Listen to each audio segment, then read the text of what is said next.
So welcome to my channel Rekha Datta English classes. जैसा कि आपको पता है मेरा अभी वर्क का सीरीज चल रहा है और वर्क के सीरीज में मैंने आपको बताया कि वर्क को हम दो भागों में डिवाइड करते हैं। एक आपका मेन वर्ब और दूसरा होता है एक्सिलरी वर्ब। तो जो मेन वर्ब होता है फर्दर उसको दो भागों में हमने डिवाइड किया तो ट्रांजिटिव और इनट्रांजिटिव वर्ब आ जाती है, जिसके बारे में मैंने डिटेल में बताया आपको। और दूसरा जो होता है एक्सिलरी वर्ब, उसको भी हम आगे चल के तीन भागों में बांट देते हैं, जिसमें होता है आपका एक बी और हैव और डू। तो मैंने इन तीनों के बारे में जो हेल्पिंग वर्ब होती है बी, हैव और डू, इसके बारे में मैंने डिटेल में आपको बता दिया है। फिर मैंने मोडाइल्स के बारे में बताया आपको कि मोडाइल्स वर्ब कैसे हेल्पिंग वर्ब के रूप में और मेन वर्ब के रूप में सेंटेंस में आते हैं। और इसके बाद आज का जो वीडियो बनने वाला है वो वीडियो बनेगा आपका फाइनाइट और नॉन फाइनाइट वर्ब के बारे में। तो चूंकि मैंने वर्ब को एज अ टॉपिक लिया हुआ है तो वर्ब के सारी चीजों को हम एक एक करके सामने रखते जाएंगे ताकि आपको समझने में इजी हो। और जो आज का टॉपिक है फाइनाइट और नॉन फाइनाइट, ये टॉपिक जो है ये बच्चों को बहुत परेशान करता है अगर वो अच्छे से ना जानते हो। तो आज के वीडियो में हम बहुत डिटेल में और बहुत ही गहराई से ये फाइनाइट और नॉन फाइनाइट, जिसमें कि जेरेंड, पार्टिसिपल और इन्फिनेटिव आते हैं, उनके बारे में हम डीप स्टडी करेंगे और अच्छे से जानेंगे। और मेरा चैलेंज है कि आप इस वीडियो को देखने के बाद आपको कोई प्रॉब्लम नहीं आएगा ये समझने में कि जेरेंड, पार्टिसिपल और इन्फिनेटिव में क्या अंतर होता है और कैसे ये सेंटेंस में काम करता है। तो चलिए स्टार्ट करते हैं वीडियो। सबसे पहले हम देखते हैं फाइनाइट और नॉन फाइनाइट। अब ये फाइनाइट वर्ड जो है उसको होता क्या है एक्चुअली। फाइनाइट का मतलब होता है रेस्ट्रिक्टेड या लिमिटेड। अब देखिए कैसे हर एक सेंटेंस को, अब देखिए पहले मेरी बात को अच्छे से समझने की कोशिश करिए कि कोई भी सेंटेंस जब आप तैयार करते हैं, लिखते हैं, यानी उसको अगर हम सेंटेंस की पदवी देते हैं तो ध्यान रखिए उसमें एक वर्ब होना जरूरी है। यानी बिना वर्ब के आपका सेंटेंस का कंस्ट्रक्शन हो ही नहीं सकता। आपको अगर एक सेंटेंस आप बोलेंगे किसी चीज को, जैसा कि हमें पता है कि सेंटेंस हमेशा कैपिटल लेटर से शुरू होता है, फुल स्टॉप पे खत्म हो जाता है। तो अगर हम किसी ग्रुप ऑफ वर्ड्स यानी शब्दों के समूह को सेंटेंस का नाम देते हैं तो उसमें एक वर्ब होना जरूरी है। वर्ब के बिना हमारा सेंटेंस नहीं होता। और अगर वर्ब है, काम है, तो काम करने वाला भी होगा, यानी सब्जेक्ट। तो सब्जेक्ट, वर्ब और उसके बाद जो है ऑब्जेक्ट या कॉम्प्लीमेंट। ये आपने पढ़ा है शुरू के वर्ब के वीडियोस जो मैंने बनाए, उसको अच्छे से देख लीजिएगा।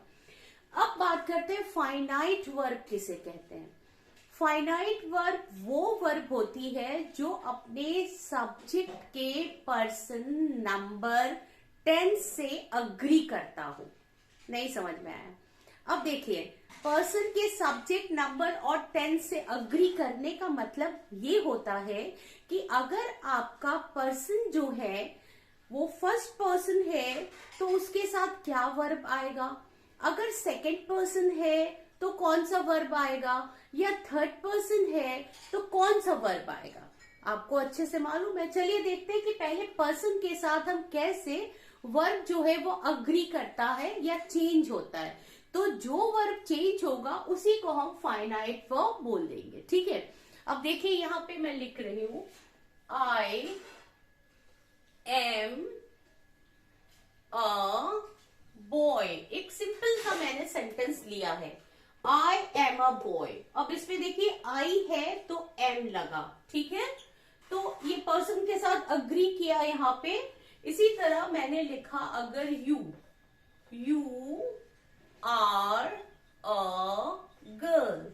बहुत ही सिंपल सा एग्जाम्पल है। यहाँ पे देखिए यू लगा तो आर बन गया, ठीक है। अब ही अगर लगाएंगे तो ही इज अ टीचर। तो यहां पे देखिए, तो आपको समझ में आ गया कि पर्सन के साथ कैसे जो है वर्ब अग्री कर रहा है। आई है तो एम लग गया, यू है तो आर लग गया, ही है तो इज लग गया, शी होता तो इज लग जाता, दे होता तो आर लग जाता, वी होता तो आर लग जाता। तो ये सारी चीजें जो है आपको ध्यान से देखनी है कि हमारा वर्ब जो है कैसे सब्जेक्ट के हिसाब से बदल रहा है ना। तो ये पर्सन के हिसाब से बदल गया।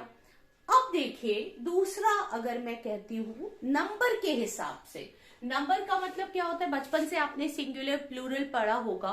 अब नंबर के हिसाब से कैसे बदलेगा, अगर मैंने लिखा guavas are sweet to eat, to eat अगर मैं न भी लिखूं तो मैंने लिखा guavas आर स्वीट। अब इसमें देखिए guavas क्या है भाई, एक तो नहीं है, guavas यानी अमरूद बहुत सारे, तो उसके साथ आर लगा है। अगर मैं कहूं a mango is very tasty, तो यहाँ पे देखिए पर्सन नंबर देखिए, गुआवास है प्लूरल में तो वर्ब प्लूरल में आ गया। अ मैंगो एक आम की बात कर रहे हैं तो सिंगुलर में आ गया। तो इस तरह से नंबर के हिसाब से भी वर्ब बदलता है, यानी पर्सन के हिसाब से, नंबर के हिसाब से वर्ब चेंज होता रहता है। फिर जो है टेंस के हिसाब से भी होता है। अगर कोई सेंटेंस जो है प्रेजेंट टेंस में है तो वो पास्ट टेंस में बदलेगा, अगर कोई टेंस पास्ट टेंस में है तो वो फ्यूचर में भी आप बदल सकते हैं। तो जैसे जैसे आपका टेंस प्रेजेंट पास्ट फ्यूचर में होगा वैसे वैसे वर्ब बदलेगा कि नहीं बदलेगा। भाई प्रेजेंट में अगर होता है आई प्ले तो पास्ट में होगा आई प्लेड, या फ्यूचर में होगा आई विल प्ले। तो यहाँ आपने देखा कि वर्ब कैसे अपने सेंटेंस के पर्सन, नंबर, टेंस के हिसाब से जो है चेंज होता रहता है। तो इसी को कहते हैं फाइनाइट वर्ब। अब बेटा एक चीज ध्यान रखिए कि कोई भी सेंटेंस आप लिखेंगे और उस सेंटेंस को आप एक टेंस से दूसरे टेंस में अगर बदलना चाहे तो आपका सिर्फ और सिर्फ जो है वर्ब बदलेगा, बाकी कोई भी पार्ट्स ऑफ स्पीच पर कोई भी प्रभाव नहीं पड़ेगा। अब मैं इसको आपको समझाती हूं कैसे। अब देखिए यहां पर मैं एक सेंटेंस लिख रही हूं, he is flying a kite in the terrace happily। अब ये सेंटेंस देखिए, he is flying a kite in the terrace happily, यानी जो है वो छत पर पतंग बहुत खुशी से उड़ा रहा है। ठीक है, अब इस सेंटेंस में हम देखेंगे कि क्या क्या पार्ट्स ऑफ स्पीच है और चेंज जो है वो सिर्फ वर्ब में आती है।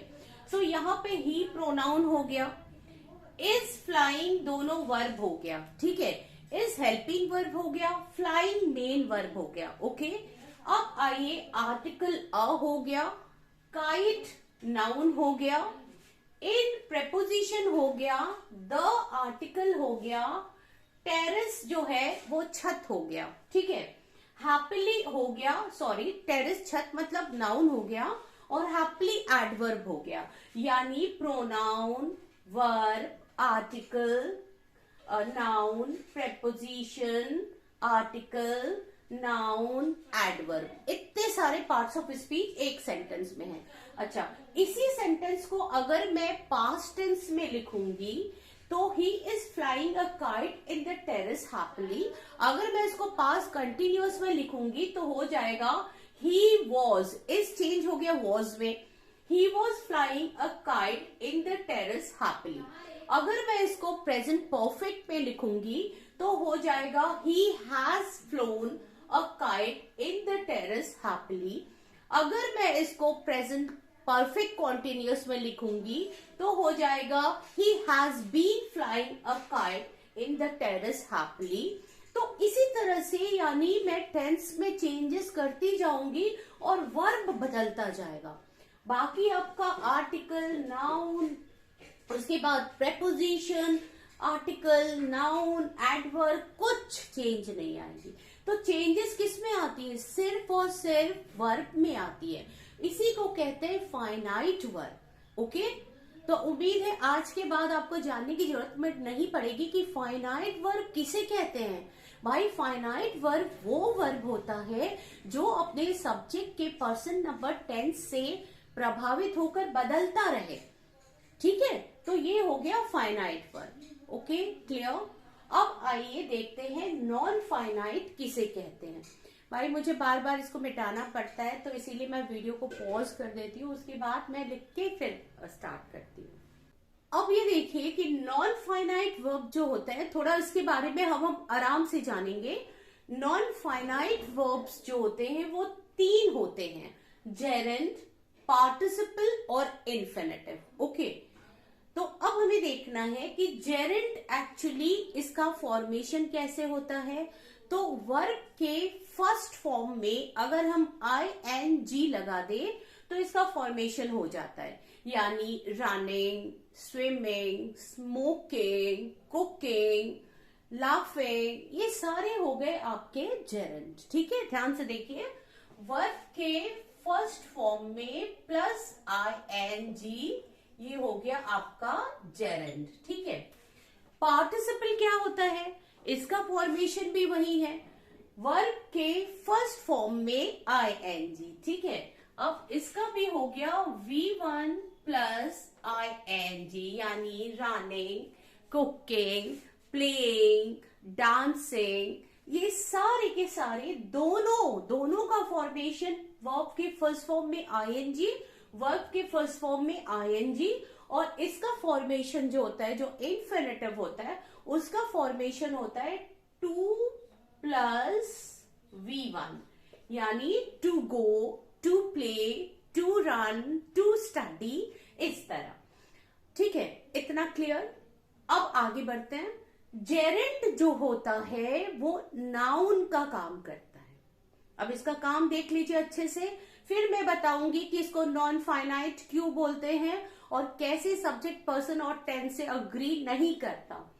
तो जेरेंड जो होता है वो नाउन का काम करता है। मैं यहां लिख दूं, जेरेंड करता है नाउन का काम। ठीक है, फिर आ गया आपका पार्टिसिपल जो है वो एडजेक्टिव का काम करता है,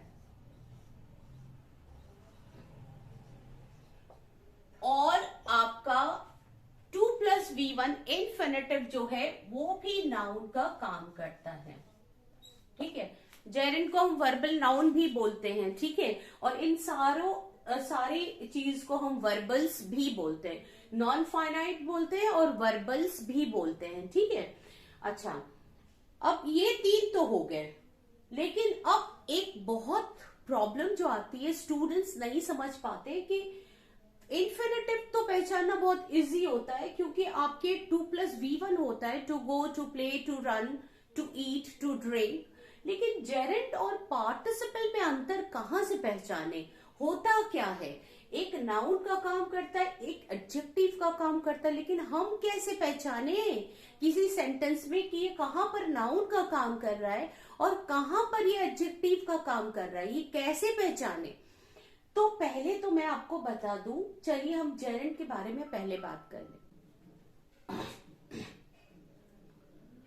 अच्छा, तो मैंने आपको बताया कि जेरेंड, पार्टिसिपल और इन्फिनेटिव जो है इसको क्या पहचाने कैसे। तो इन्फिनेटिव तो पहचान लेंगे, प्रॉब्लम जेरेंड और पार्टिसिपल में आएगा, एक नाउन, एक एडजेक्टिव। ओके, तो यहाँ पे हम थोड़ा स्टॉप करते हैं। पहले हम देखते हैं कि इसको नॉन फाइनाइट क्यों बोलते हैं, क्यों सब्जेक्ट के पर्सन नंबर और टेंस का इफेक्ट इस पर नहीं पड़ता।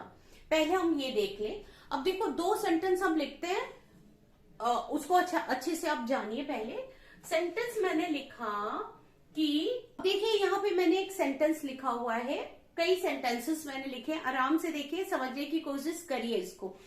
आई want to buy a car, they want to buy a car, we want to buy a car, he wants to buy a car.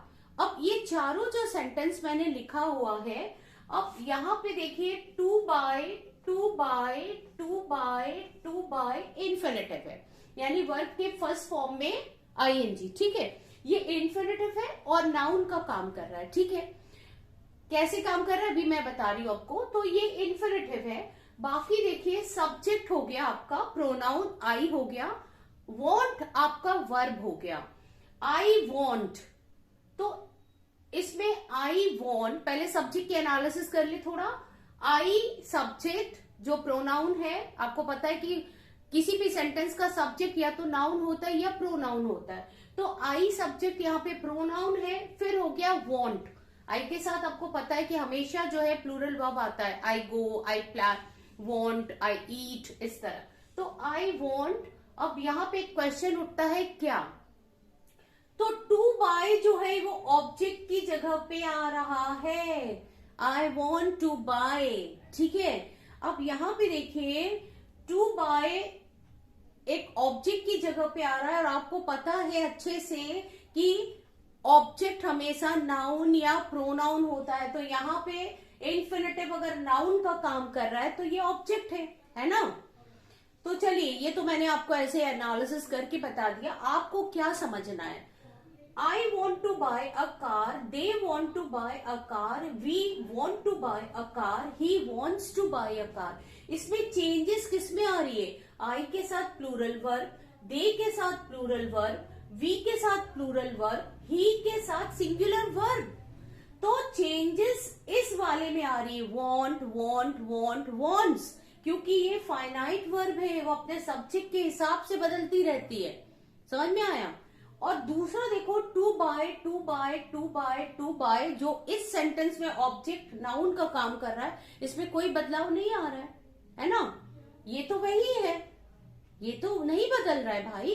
तो इसीलिए इसको कहते हैं नॉन फाइनाइट वर्ब, जिसका सब्जेक्ट के पर्सन नंबर टेंस का कोई असर नहीं पड़ता है, ठीक है।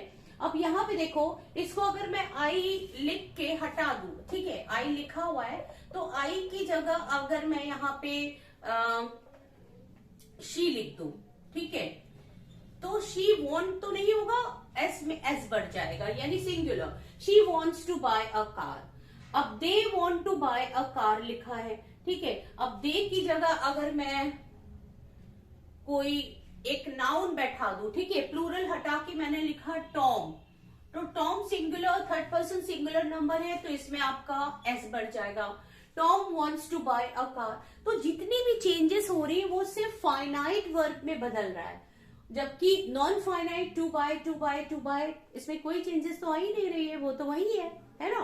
तो नॉन फाइनाइट जो वर्ब होता है, इसका सब्जेक्ट के पर्सन नंबर और टेंस पर कोई प्रभाव नहीं पड़ता है, ठीक है। चलिए एक और जेरेंट का मैं एग्जाम्पल आपको दे दूं। आइए अब दूसरा मैंने जेरेंट का एग्जाम्पल लिया हुआ है, इसमें भी आप सेम थिंग देखिएगा। मैंने लिखा he likes painting, they like painting, we like painting, boys like painting, ठीक है। अब ध्यान से देखिए, इस चीज को आराम से समझने की कोशिश करिए मैं क्या बोल रही हूँ।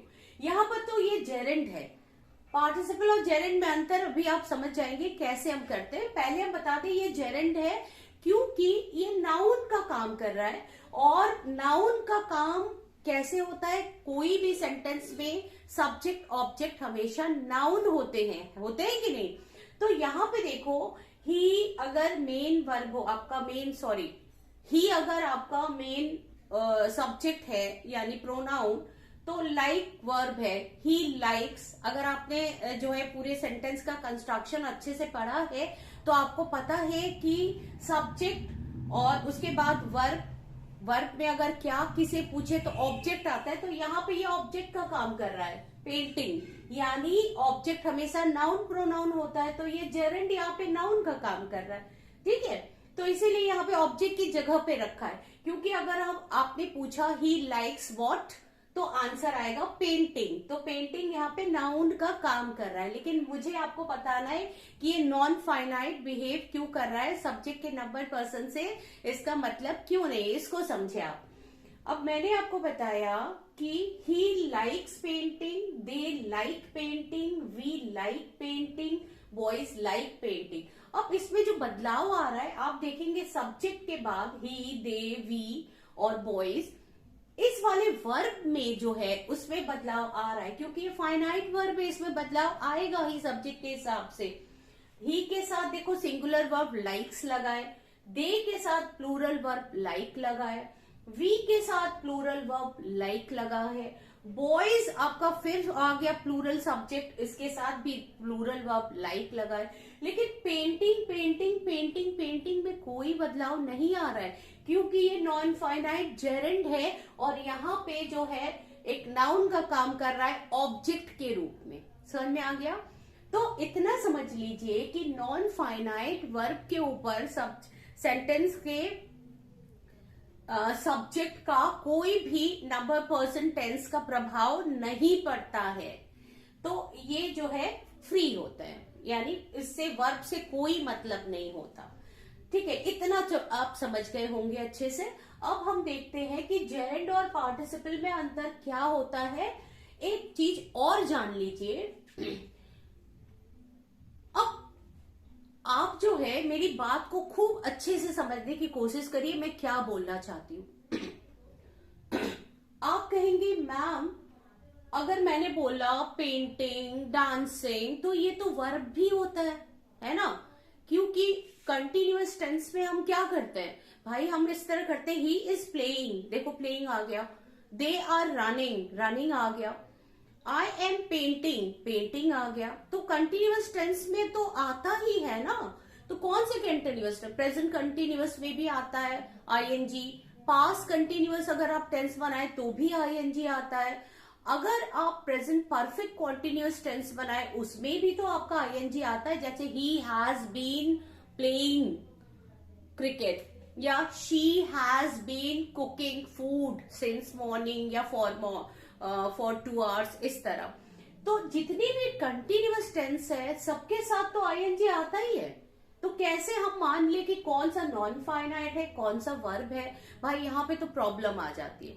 तो एक बहुत ही जो इम्पोर्टेंट चीज है आपको समझने की, वो ये है कि अगर आपके आईएनजी फॉर्म के पहले कोई हेल्पिंग वर्ब आ जाता है, जैसे इज डांसिंग, वॉज डांसिंग, या is smoking, was smoking, has been smoking, और आईएनजी मेन वर्ब का काम करने लगता है, तब तो वो कंटिन्यूअस टेंस बनाता है, तब तो टेंस बनाने लगेगा, है ना?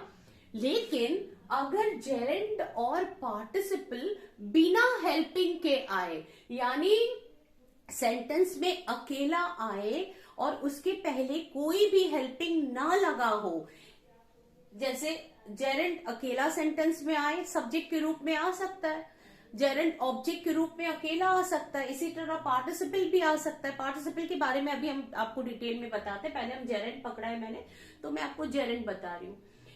तो इतना आपको याद रखना है कि वो किसी भी सेंटेंस में आईएनजी फॉर्म में टेंस तभी बनाएगा जब उसके पहले कोई हेल्पिंग या एक्सुलरी वर्ब हो। अगर हेल्पिंग या एक्सुलरी वर्ब नहीं है तो वो जेरेंड नाउन का काम करेगा सेंटेंस में। ठीक है, अब देखिए यहां पे मैं लिख रही हूं, मैंने यहां पे मिटा दिया है, मैंने ये लिख दो आपका, यहां भी मैंने मिटा दिया था कि ये होता है V1 plus ING, running, dancing, playing, ये भी सेम होता है V1 प्लस ING, और इसका फॉर्मेशन होता है 2 प्लस V1। ठीक है, अच्छा अब देखिए एक सेंटेंस मैं लिख रही हूं, आप समझ जाएंगे कि कौन सा आपका नॉर्मल टेंस बना रहा है और कौन सा जो है आपका जो है नॉन फाइनाइट है, आप समझ जाएंगे। अच्छा मैंने लिखा यहां पे Tom is painting a wall.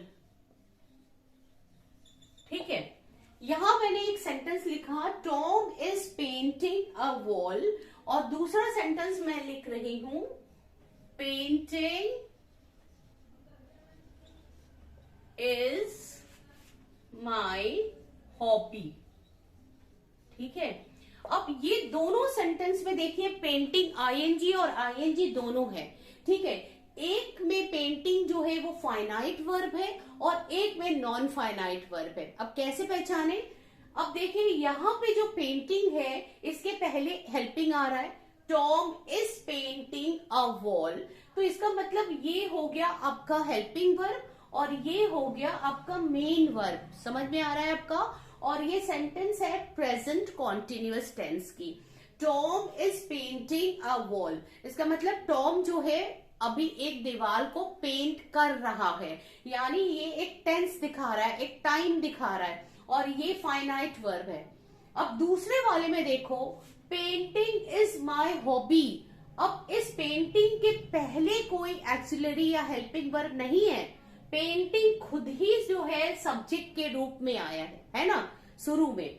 तो पेंटिंग शुरू में है और उसके पहले कोई हेल्पिंग नहीं आ रहा है, बाद में हेल्पिंग आ रहा है। भाई आपको पता है कि किसी भी सेंटेंस का शुरुआत जो है वो नाउन प्रोनाउन से होता है, उसके बाद तो आपका सब्जेक्ट ऑब्जेक्ट आपको पता है कि किसी भी सेंटेंस का जो सब्जेक्ट वो नाउन प्रोनाउन होता है, उसके बाद वर्ब आता है। यानी यहाँ पे पेंटिंग जो है वो नॉन फाइनाइट जेरेंड है जो कि सब्जेक्ट का काम कर रहा है, क्योंकि यहाँ पे जेरेंड नाउन का काम करता है। नाउन किसी भी सेंटेंस में क्या क्या करता है? नाउन किसी भी सेंटेंस में सब्जेक्ट का काम कर सकता है, किसी वर्ब का ऑब्जेक्ट बन सकता है, किसी प्रेपोजिशन का भी ऑब्जेक्ट बन सकता है। अब कैसे देखिए, हम तीनों लिख के आपको बता रहे हैं। यहाँ पे देखिए इस वर्ब का सब्जेक्ट बना है नाउन। ठीक है, अब यहाँ पे देखिए किसी वर्ब का ऑब्जेक्ट भी नाउन, आपका नाउन यानी जेरेंड बन सकता है। कैसे?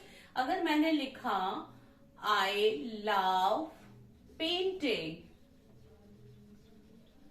अब पहली बात तो यहाँ पे कोई हेल्पिंग वर्ब नहीं है। हेल्पिंग वर्ब आपको पता है कि is, am, are, was, were, has, have, had, ये सारे होते हैं, तो यहाँ पे कोई हेल्पिंग नहीं है। और ये जो फर्स्ट आपका प्रोनाउन से शुरू हो गया सेंटेंस, जो सब्जेक्ट की जगह आता है, क्योंकि सब्जेक्ट के रूप में नाउन और प्रोनाउन ही आते हैं। फिर लव आ गया, आई लव क्या? पेंटिंग, तो यहाँ पे ये जो है इस वर्ब का ऑब्जेक्ट बन गया और यहाँ पे जो है इस वर्ब का सब्जेक्ट बन गया। ठीक है, अब देखो प्रेपोजिशन अपने बाद एक नाउन लेती है, तो जेरेंड अगर नाउन होता है तो जेरेंड भी तो नाउन की जगह आ सकता है। तो यहाँ पे मैंने लिखा कि आई एम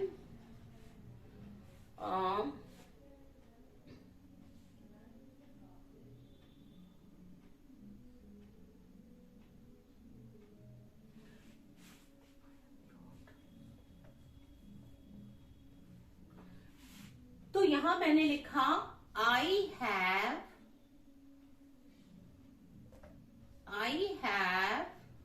काम नहीं करा ठीक से, ब्रॉट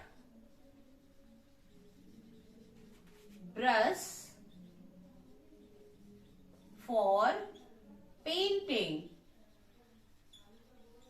अब इस सेंटेंस में देखिए आई हैव ब्रॉट, यहां तक तो आपका फाइनाइट वर्ब है पूरा।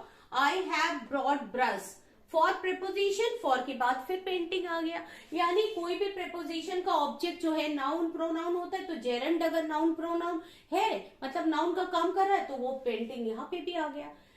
तो ध्यान रखिए कि किसी भी सेंटेंस में आईएनजी का जो है प्रयोग अगर एक्सिलरी वर्ब है तो वो फिर वर्ब बनाने का काम करती है, और अगर बिना एक्सिलरी के अकेले आता है तो फिर वो नॉन फाइनाइट कहलाता है। ठीक है, इतना आप समझ गए होंगे, आगे चलते हैं।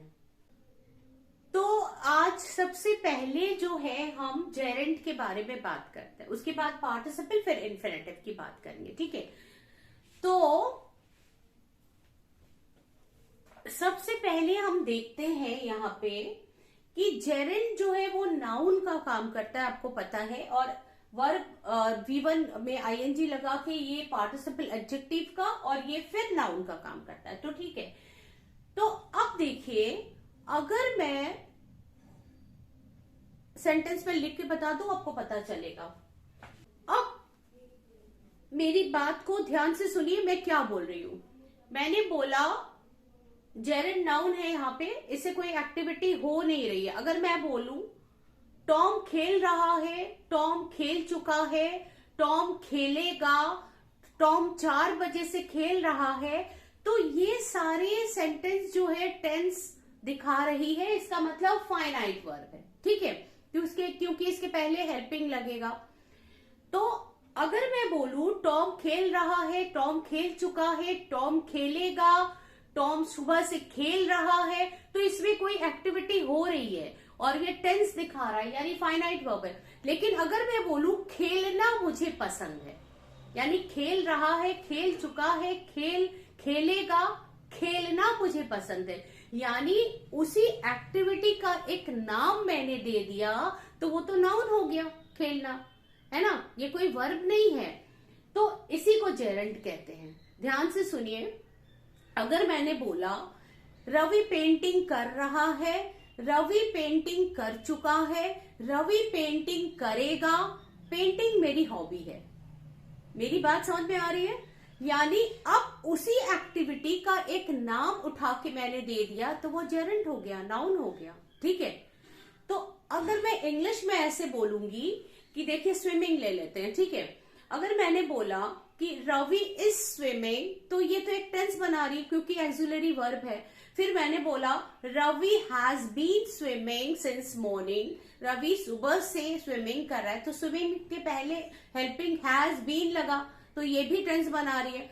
मैंने लिखा Ravi has swimmed, sorry swimmed तो नहीं, आईएनजी दिखा रहा है, तो Ravi has been swimming, Ravi will be swimming, Ravi तैरेगा, तो ये भी तो आपका जो है टेंस बना रही है। लेकिन अगर मैंने बोला स्विमिंग इज माई हॉबी या swimming is my favourite pass time, तो ये हो गया आपका जेरेंड, क्योंकि उस समय कोई काम नहीं हो रहा है, तो मैं उसी एक्टिविटी का एक नाम बता रही हूं, और किसी भी नाम को बताने वाले को नाउन कहते हैं, है ना, और उसके पहले कोई एक्सिलरी भी नहीं लग रहा है। फिर से समझिए ना मेरी बात को, मुझे लगता है कि आप लोग थोड़े कंफ्यूज है इस बारे में। मैंने लिखा, मैंने अगर बोला सेंटेंस में, अब मैं लिख के आपको बता दूं तो आपको ज्यादा इजी होगा। मैंने लिखा कि टॉम इज, ध्यान से देखिए, मैंने लिखा Tom is laughing, Tom is laughing, मेरा पेन ठीक से काम नहीं कर रहा है। टॉम इज लाफिंग का मतलब है टॉम हंस रहा है, ठीक है। अब यहां पे मैंने लिखा टॉम वॉज लाफिंग, टॉम हंस रहा था, ठीक है। अगर मैंने लिखा टॉम 2 घंटे से हंस रहा है, टॉम हैज बीन लाफिंग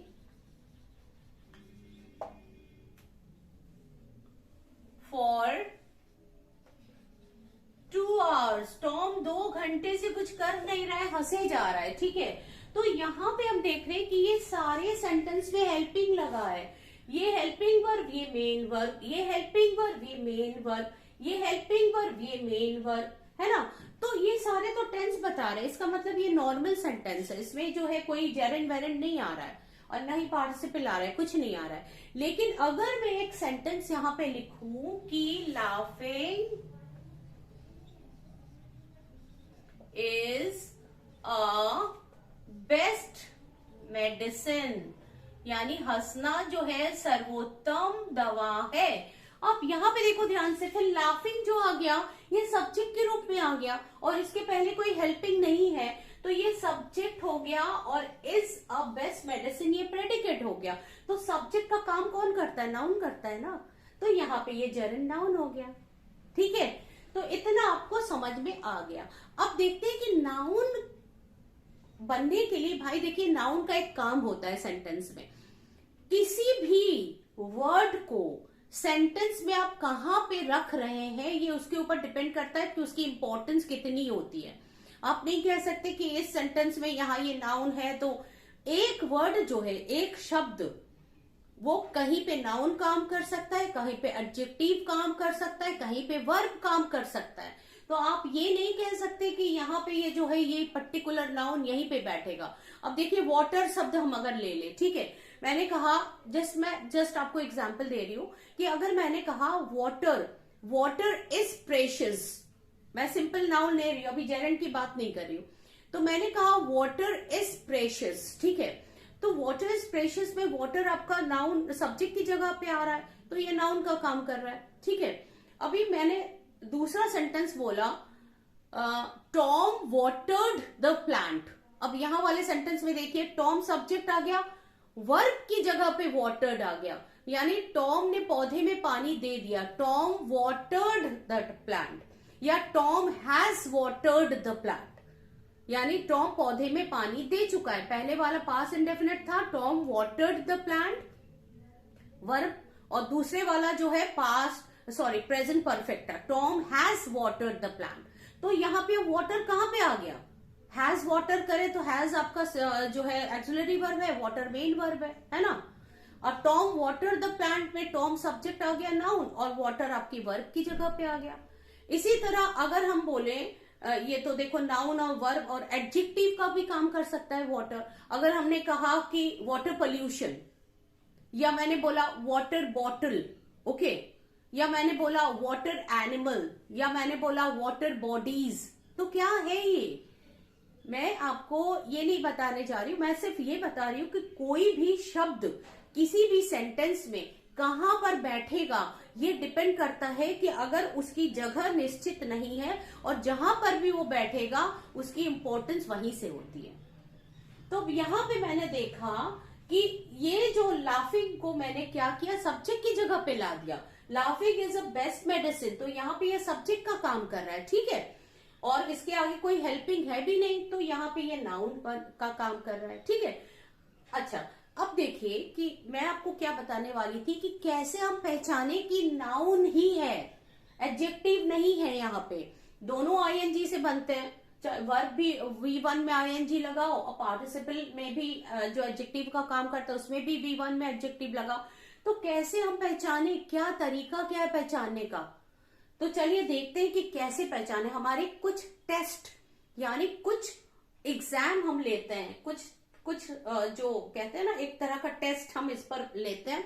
अगर वो नाउन की जगह पे खरा उतरता है तभी हम उसको जो है नाउन बोलेंगे, जेरेंट को, है ना। हम कहते हैं कि जेरेंट नाउन का काम करता है, तो चलिए देखें कि कैसे एक नाउन जहां जहां काम करता है क्या वैसे वैसे जेरेंट काम कर सकता है। तो चलिए देखते हैं। मेरा बोर्ड एक्चुअली छोटा है तो मुझे बार बार मिटाना पड़ता है और उसके बाद लिखना पड़ता है, तो इसलिए मैं पॉज करके उसको मिटा देती हूँ, लिख के फिर मैं, ताकि मेरा टाइम बर्बाद ना हो। अच्छा, तो पहला टेस्ट हम लेते हैं द लगा के। आपको पता है कि कॉमन नाउन के पहले आर्टिकल द लगता है, इतना आपको पता है ना। अब यहाँ पे देखो, मैंने यहाँ पे एक सेंटेंस मैं लिख रही हूँ, वो नाउन के लिए लिख रही हूँ प्योर, अभी मैं जेरेंट के लिए नहीं लिख रही हूँ, और मैं अभी आपको जेरेंट पढ़ा रही हूँ, पार्टिसिपल से कोई मतलब नहीं, पार्टिसिपल पे मैं आऊंगी। अब यहाँ पे जैसे मैंने लिखा कि the boy is my friend. अब देखिए the boy is my friend, may be कि मैं किसी एक विशेष लड़के के बारे में बात कर रही हूँ कि वो लड़का मेरा दोस्त है। The boy is my friend, किसी ने पूछा वो लड़का कौन है, तो मैंने कहा the boy is my friend, ठीक है। तो यहाँ पे द अगर मैं किसी नाउन के पहले लगा सकती हूँ तो क्या मैं जेरेंट के पहले भी द लगा सकती हूँ, क्योंकि वो भी तो नाउन का काम करता है। तो अब मैंने लिखा the cooking makes us happy. अब मैं पर्टिकुलर कुकिंग के बारे में बात करती हूँ। भाई लोग कुकिंग करके जो है एक्सपेरिमेंट करते हैं, खुश हो जाते हैं जो लोग खाना पसंद करते हैं बनाना। तो यहाँ पे अगर मैं द बॉय के साथ लगा सकती हूँ नाउन के साथ, तो यहाँ पे जेरेंट भी तो वर्ब के फर्स्ट फॉर्म में नाउन का काम कर रहा है, तो इसके पहले भी हम द लगा सकते हैं। या the cooking makes us happy, okay, या the painting is very important, sorry the painting is very expensive. किसी पेंटिंग के बारे में हम बात कर चुके हैं पहले और उसके बारे में बात कर रहे हैं आप, तो हम कहेंगे the painting is very expensive, ठीक है। तो अगर हम किसी नाउन, कॉमन नाउन के पहले द लगा सकते हैं तो फिर हम जेरेंट के पहले भी द लगा रहे हैं, तो और सही ही जा रहा है, गलत तो नहीं दिखाई पड़ रहा है। The cooking makes us happy, ठीक है। The swimming makes your body healthier, इस तरह हम, तो द यहाँ पे पहला टेस्ट पास हो गया, यानी हम किसी भी नाउन के पहले, कॉमन नाउन के पहले द लगाते हैं तो हम जेरेंट के पहले भी द लगा सकते हैं, है ना। अच्छा, अब दूसरा टेस्ट देखते हैं कि किसी भी नाउन के पहले हम पोजेसिव एडजेक्टिव लगाते हैं, जैसे माई, हिज, हर, योर, है ना। जैसे एक सेंटेंस मैंने लिखा कि दिस इज माई बैग, ठीक है। मैं नॉर्मल ऐसे कह सकती हूं, देखो ये नाउन हो गया बैग और इसके पहले माई आ गया, दिस इज माई बैग। इसी तरह हम और भी कह सकते हैं, this is your car, this is her purse. तो माई, हिज, हर अगर नाउन के इमीडिएट पहले आता है तो वो पॉजिटिव एडजेक्टिव कहलाता है, ठीक है। तो दिस इज माई बैग अगर मैंने लिखा तो माई, हिज, हर को मैं जेरेंट के पहले भी लिख सकती हूँ ना। तो मैं लिख सकती हूं, जैसे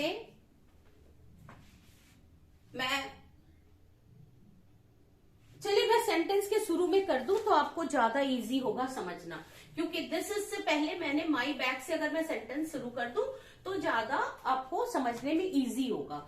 चलो, सेंटेंस को अगर मैंने लिखा कि my bag is very expensive, ठीक है, ये ज्यादा आपको समझने में इजी होगा। मैंने लिखा my bag is very expensive. आपको पता है कि कोई भी सेंटेंस जो है वो नाउन से शुरू होता है, ठीक है, और नाउन के पहले ये जो है लग गया माई, एक एडजेक्टिव लग गया कि मेरा बैग, तो ये कहते हैं पॉजिटिव एडजेक्टिव। तो पॉजिटिव एडजेक्टिव अगर कॉमन कोई भी नाउन के साथ लग सकता है तो वो जेरेंट के साथ भी लग सकता है।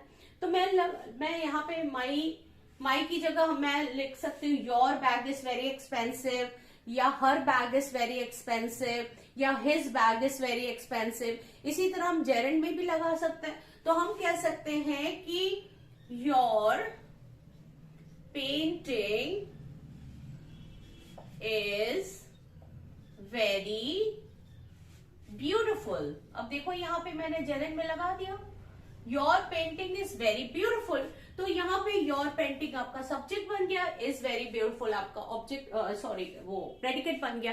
तो यहाँ पे हम ये कर सकते हैं, यानी द जो है कॉमन नाउन के साथ लगा सकते हैं तो द जेरेंट के साथ भी लगा सकते हैं, यानी एक टेस्ट पास हो गया। दूसरा टेस्ट, पॉजिटिव एडजेक्टिव अगर हम किसी भी कॉमन नाउन के पहले लगा सकते हैं तो हम जेरेंट के साथ भी लगा सकते हैं।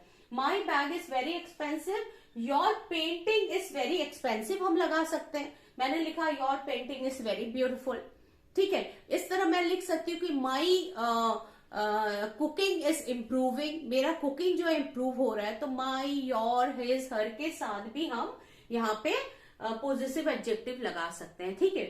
तीसरा देखिए कि डेमोन्स्ट्रेटिव एडजेक्टिव, यानी दिस, दैट, दीज, दोज, उसके बाद अगर एक नाउन आ जाए तो वो डेमोन्स्ट्रेटिव एडजेक्टिव कहलाता है ना।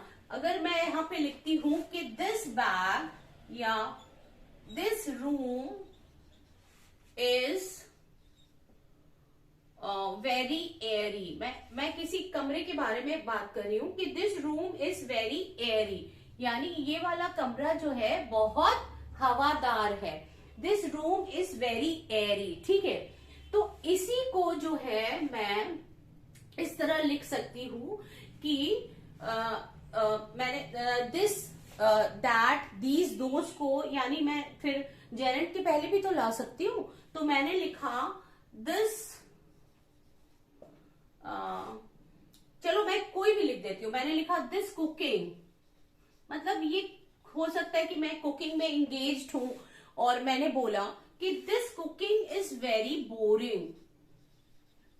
ठीक है, आप खाना बना रहे हैं और खाना बनाते बनाते जो आपका मन नहीं लग रहा है, तो आप कह सकते हैं ना this cooking is very boring. तो ठीक है, तो जैसे डेमोन्स्ट्रेटिव ये जो हो गया आपका डेमोन्स्ट्रेटिव एडजेक्टिव, ठीक है, तो ये डेमोन्स्ट्रेटिव एडजेक्टिव आप जेरेंड के पहले भी लगा सकते हैं। आप this room is very Airy, so this cooking is very boring, ये भी कर सकते हैं। या जो है अगर कोई स्मोक कर रहा है तो आप कह सकते हैं कि this smoking is not acceptable, यानी जो स्मोक आप कर रहे हो ना, this smoking is not acceptable, आप कमरे में इसको स्मोक नहीं कर सकते। तो हम this that these those noun के साथ लगाते हैं, तो ये डेमोन्स्ट्रेटिव एडजेक्टिव कहलाता है। तो इसी तरह हम जेरेंड के साथ भी लगा सकते हैं, है ना, कि this painting is very nice, या this cooking is not you know it's very boring, it's not interesting. तो इस तरह जो है आईएनजी फॉर्म को हम जो है डेमोन्स्ट्रेटिव एडजेक्टिव के बाद भी ला सकते हैं। तो ये तीसरा टेस्ट भी ये पास हो गया। ठीक है, चौथा हम देखते हैं कि इसको हमें मिटाना पड़ेगा पहले। अब देखिए, आपको पता है कि कोई भी प्रेपोजिशन जो है वो अपने बाद एक नाउन लेती है ऑब्जेक्ट के रूप में। कोई भी प्रेपोजिशन अपने बाद एक नाउन लेती है। आप कोई भी प्रेपोजिशन देख लीजिए, तो जैसे मैंने कहा the Apple is on the chair. अब यहाँ पे देखिए, ऑन के बाद चेयर लग गया, आपका नाउन है। द तो लगता ही है ऐसे, मतलब उसको स्पेसिफिक दिखाने के लिए द लगाते हैं। तो ऑन के बाद चेयर लग गया। या मैंने कहा I am going to Lucknow, to Lucknow, अब टू क्या है, प्रेपोजिशन, लखनऊ नाउन हो गया। या she is in the room, so in preposition हो गया, रूम हो गया आपका जो है नाउन। तो कोई भी प्रेपोजिशन पहचानने का तरीका यही है कि उसके तुरंत बाद आपको एक नाउन जरूर से दिखाई देगा। ठीक है, तो यहां पर मैंने अगर एक लिखा प्रेपोजिशन, तो अगर प्रेपोजिशन अपने साथ एक नाउन लेता है तो वो जेरेंड को भी ले सकता है, क्योंकि जेरेंड भी तो नाउन का ही काम करता है। तो देखिए कैसे, अगर मैंने लिखा I bought a gift for Tom, और दूसरे सेंटेंस में लिखा I bought brushes for painting. अब ये दोनों सेंटेंस देखिए, नॉर्मल आई हो गया आपका प्रोनाउन, बॉट हो गया verb. A gift, I bought a gift, मैं एक गिफ्ट लाया हूं। फॉर प्रेपोजिशन अपने साथ एक ऑब्जेक्ट ले रहा है, वो नाउन है, फॉर टॉम। तो ये नॉर्मल प्रेपोजिशन जो है, प्रेपोजिशन जो है वो नॉर्मल एक नाउन ले रहा है। ठीक है, टॉम अपने साथ एक नाउन लेता है। तो I bought a gift for Tom. और दूसरा वाला देखिए, I bought brushes for painting. ये पेंटिंग भी तो आपका आईएनजी फॉर्म है जो नाउन का काम कर रहा है। तो ये भी टेस्ट ये इसने पास कर लिया। तो चौथा टेस्ट था कि प्रेपोजिशन अपने साथ एक नाउन लेता है, तो यानी जो जेरेंड भी आ सकता है प्रेपोजिशन के ऑब्जेक्ट के रूप में। ठीक है, अब लास्ट वाला जो टेस्ट बचा है वो होता है कि एक नाउन हमेशा दूसरे नाउन से रिप्लेस किया जा सकता है। एक नाउन को हम दूसरे नाउन से रिप्लेस कर सकते हैं। तो अगर एक नाउन है उसकी जगह फिर हम जेरेंड को भी लगा सकते हैं। जैसे मैंने लिखा I love cricket। ठीक है, अब यहां पे देखिए इस वाले सेंटेंस को, I love cricket, तो I आपका सब्जेक्ट हो गया प्रोनाउन, लव आपका वर्ब हो गया, क्रिकेट आपका ऑब्जेक्ट के रूप में क्या आ रहा है, एक नाउन आ रहा है। ठीक है, तो अब इस नाउन की जगह हम कोई दूसरा नाउन भी लगा सकते हैं। I love cricket, I love hockey, I love football, I love Ravi, I love Sita, I love a doll, I love a car. तो हम देख रहे हैं कि यहाँ पे ऑब्जेक्ट की जगह एक नाउन से दूसरे नाउन में हम रिप्लेस कर पा रहे हैं। तो फिर जेरेंड को भी तो ला सकते हैं। मैं लिख सकती हूँ I like painting, I like drawing, I like smoking, I like drinking, I like कुछ भी। तो अब यहाँ पे क्या हो गया, तो 5 टेस्ट हमने देखा, तो उसमें हमने देखा कि जेरेंड जो है वो खरा उतर रहा है, तो जेरेंड नाउन है ना। तो ध्यान रखिए एक चीज की, आपका नॉन फाइनाइट जेरेंड होने के लिए उसी किसी सेंटेंस में सब्जेक्ट होना पड़ेगा, उसी किसी सेंटेंस में ऑब्जेक्ट होना पड़ेगा, उसे किसी सेंटेंस में कॉम्प्लीमेंट भी होना पड़ेगा। कॉम्प्लीमेंट नाउन होता है। जैसे अगर देखो कॉम्प्लीमेंट कैसे होना पड़ेगा, ध्यान से देखो।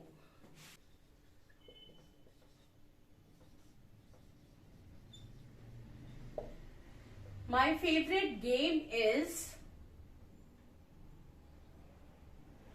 चलिए गेम तो सब जगह लिख दिया मैंने, मैं थोड़ा सा अलग कर दूं। माई फेवरेट म्यूजिक इज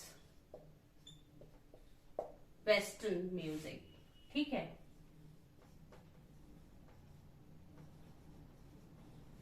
अब यहाँ पे देखिए, ये यहाँ पे जो है कॉम्प्लीमेंट का काम कर रहा है। कॉम्प्लीमेंट हमेशा जो है एक नाउन होता है। My favourite music is western music, ठीक है। तो यहाँ पे माई फेवरेट, बेटा देखो पहले कॉम्प्लीमेंट आप जानते हैं क्या होता है, मैं पढ़ा चुकी हूँ, फिर भी बता दूं कि कोई भी सेंटेंस में जब इज एम आर अकेला आए तो वो हमेशा अपने साथ एक जो है कॉम्प्लीमेंट लेती है, पूरक उसको कहते हैं।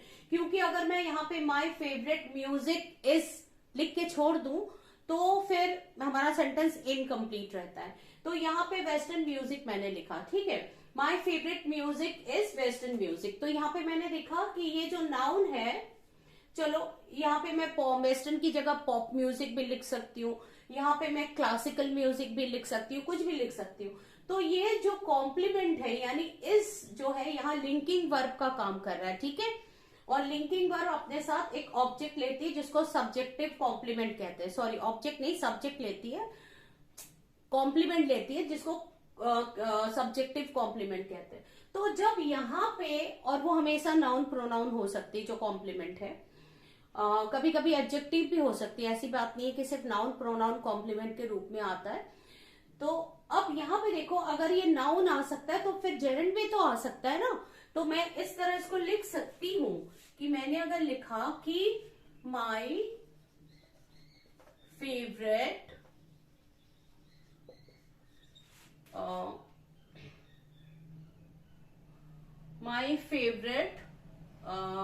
हॉबी लिख देती हूं मैं, क्योंकि म्यूजिक को तो मैं जेरेंड ही बना पा रही हूं। माई फेवरेट हॉबी इज, अब यहाँ पे एक जेरेंड बैठा दो कोई भी, सिंगिंग, ठीक है, डांसिंग, और भी कुछ बता दो, कुकिंग। तो आपने देखा कि 5 काम नाउन के होते हैं जिसमें जो है आराम से जेरेंड फिट बैठ रहा है। यानी किसी भी सेंटेंस में सब्जेक्ट या ऑब्जेक्ट बनना, किसी प्रेपोजिशन का ऑब्जेक्ट बनना, किसी वर्ब का कॉम्प्लीमेंट बनना, उसके बाद उसके साथ पॉजिटिव एडजेक्टिव, डेमोन्स्ट्रेटिव एडजेक्टिव और आर्टिकल द, सब कुछ लग रहा है। तो इसका मतलब फिर वो जेरेंड है। आपको ध्यान सिर्फ ये रखना है कि आईएनजी में, वर्ब के फर्स्ट फॉर्म में आईएनजी लगाकर जेरेंड बनता है तो ये सारे काम करता है, लेकिन उसके पहले कोई हेल्पिंग नहीं आता। हेल्पिंग आएगा तो वो टेंस बनाने लगेगा, ठीक है।